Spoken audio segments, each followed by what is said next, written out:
Oh man, I was listening to the new president of Botswana, Mr. DUMA.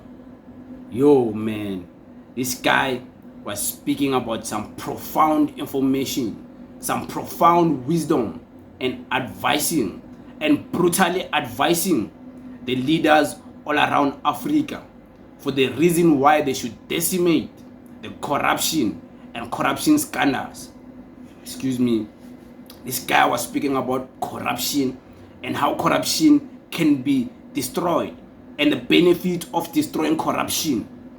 This guy has profound wisdom, profound beyond reasonable doubt. Damn man. Shout out to the president of Botswana. Every time I listen to the president of Botswana, I get wisdom. This guy, man, he has wisdom for days. But I want you guys to listen to what he was saying. We are an unhappy nation of unemployed young people, marked and defined by staggering levels of corruption and a loss, an astonishing loss in the resources of the nation that should go to transforming the lives of our people. We've failed, and we've failed miserably. We must own up. We must be honest, brutally honest about our failings as government, as leaders. The people look to us. They have entrusted us with the responsibility to rule on their behalf, in their best interests, not our own. And we fail them.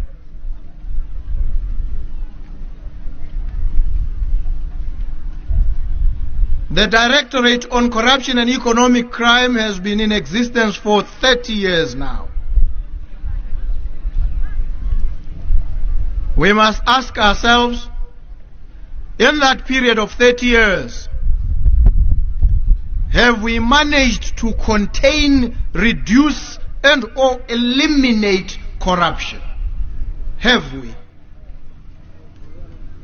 What is the answer to that question? 30 years down the line, have we eliminated corruption? Are we anywhere near eliminating corruption? And the answer to that question is a resounding no. We haven't. We don't seem anywhere near. We must ask ourselves then, why? And I posit 3 factors on the trot. The first is that we, in our attitudes, our stylized forms and modes of behavior, have normalized corruption. When we see it, we see it as normal. There's nothing wrong, nothing untoward, nothing offends our sensibilities when we see corruption. Because in the main, corruption has become normalized. And when leaders engage in corruption, nobody raises an eyebrow because it is seen as normal. And we offer justification. The second, flowing from the first, is that the legal framework itself with which we must tackle and contain corruption is weak. The act that establishes the DCEC is at best a very tepid piece of legislation. It falls woefully short. The third is that the institutions that we've established are themselves not properly suited, not properly tailored to tackling the nature of corruption that our society faces today. We therefore must reflect, fashion appropriate responses, redesign our institutions,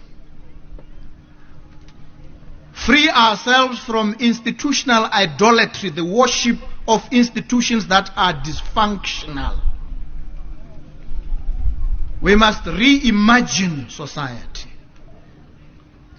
We must reimagine these institutions. We must reimagine the law itself,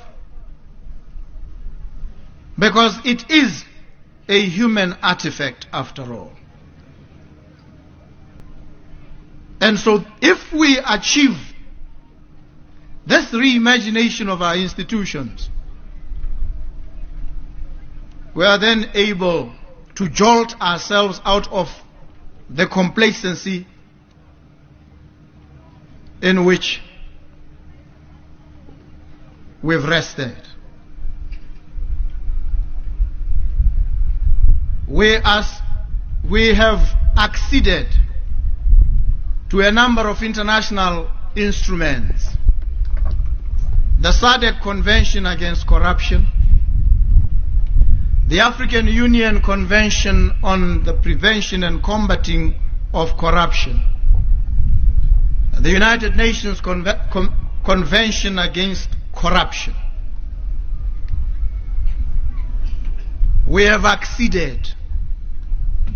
Have we sufficiently incorporated the precepts and principles enunciated in those conventions into our domestic legislation? That is the question.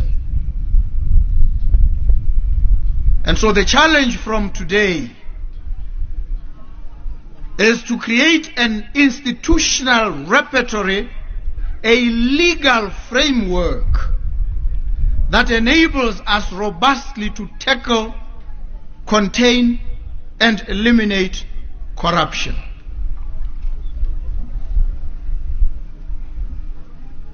And now, to shape, set out shock by an open acknowledgement of the foibles and failures, shake, indicating the systemic shortcomings of our present institutional and legal regime, and shape the future by reaffirming what I stated in the State of the Nation address. We are about to commence a forensic audit. We are about to commence a forensic audit of how the institutions of government have functioned thus far, how the resources of the state have been appropriated and deployed, and what the real state of the financial affairs of our country is. This exercise, which I assured you will take place. It is about to begin.